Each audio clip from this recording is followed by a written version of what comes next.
দেশ ও দেশের বাহিরের সকল বন্ধুদেরকে আমার সালাম, আসসালামু আলাইকুম। প্রিয় দর্শক, আমরা আসছি আলুর বাজারে, বাংলাদেশের সবচেয়ে বড় আলুর বাজার।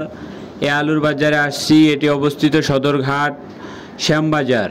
আপনারা দেখতে পাচ্ছেন শত শত বস্তা আলু, এগুলা বিক্রি হচ্ছে পাইকারি। পাইকাররা এসে 5টা 10টা 20টা 50টা করে কিনে নিয়ে যাচ্ছে। আজকে জানাবো বর্তমান সময়ের আলুর বাজার।